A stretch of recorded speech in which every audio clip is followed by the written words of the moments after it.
Hey cadets, anyone with their eyes open can tell you that the cost of living has risen dramatically over the last few months. From the everyday price of gasoline at the pump to groceries and eating out at restaurants. Even used cars and the housing market has skyrocketed, leaving tenants with up to 50% increases on their rent. But you know what's not increasing?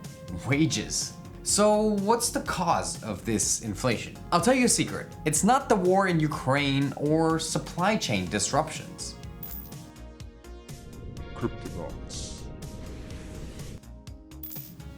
As of July 2022, inflation has hit a 40-year high, with the official inflation rate at 9.1% in June, up from 8% in Q2 and 7% in Q1. But again, regular people like you and me can tell that it feels more like 20% from our monthly expenses. To understand why this is happening, we must take a step back to the year of 2020. In the midst of a global pandemic and economic pause, the United States government decides to give out stimulus checks to citizens, aid for small businesses, and bailouts for corporations. According to the NASDAQ, all-in money printing totaled $13 trillion. 5.2 for COVID, 4.5 for quantitative easing, and 3 for infrastructure were all printed between 2020 and 2021, raising the national debt to $29 trillion. That's right, $29 trillion of money that doesn't exist. Money that's been borrowed or created out of thin air. Money that will someday need to be repaid. Now, people and businesses have a little extra cash that they're ready to spend. Demand goes up, but supply remains the same. What does that mean? Well, prices go up. Let's look at an example. Imagine you have $1 million. That's a lot of money. Now imagine that your mom, your neighbor, that annoying coworker, and everyone around you also has $1 million. All of a sudden, 1 million doesn't feel like that much. You're not special anymore. Paying $50 for a gallon of milk doesn't sound so bad since you have $1 million.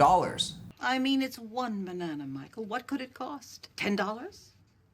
You've never actually set foot in a supermarket, have you? Your neighbor and your mom, they can afford a $50 milk carton too. When there's more money in circulation, the purchasing power becomes less. That's essentially the effect of money printing and inflation. It devalues the currency. Not everyone got that $1 million, and it's not all distributed evenly. Have a look at what Milton Friedman has to say about inflation all the way back in the 1960s. Inflation is made in Washington because only Washington can create money. And any other attribution to other groups of inflation is wrong. Consumers don't produce it. Producers don't produce it. The trade unions don't produce it. Foreign sheiks don't produce it. Oil imports don't produce it. What produces it is too much government spending and too much government creation of money and nothing else. When a currency becomes devalued, the middle class gets pushed out and the wealth gap widens. We can see this in real time as there are an increasing number of billionaires, while 46% of Americans, or 140 million people, live in families with insufficient income to meet their basic needs, according to the Institute for Policy Studies. That's quite high for the richest country in the world. So what's next? You're probably watching this because you're asking, when will the pain end? I wish I could say soon, but unfortunately, probably not anytime in the near future. Prices aren't going back down and money can't be unprinted. You want me to uncrush? What? No one's ever asked for that? The good news is that you can use any extra cash you have to buy assets that are hedges against inflation.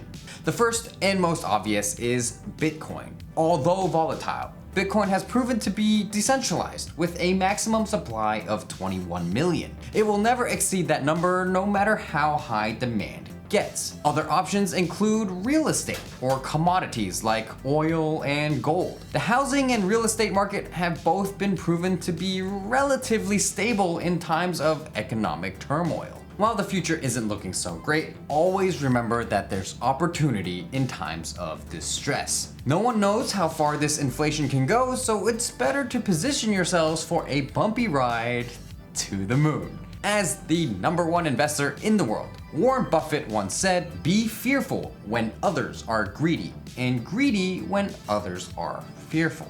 Until next time, don't forget to hodl, secure your crypto, and may Satoshi and Vitalik be with you always.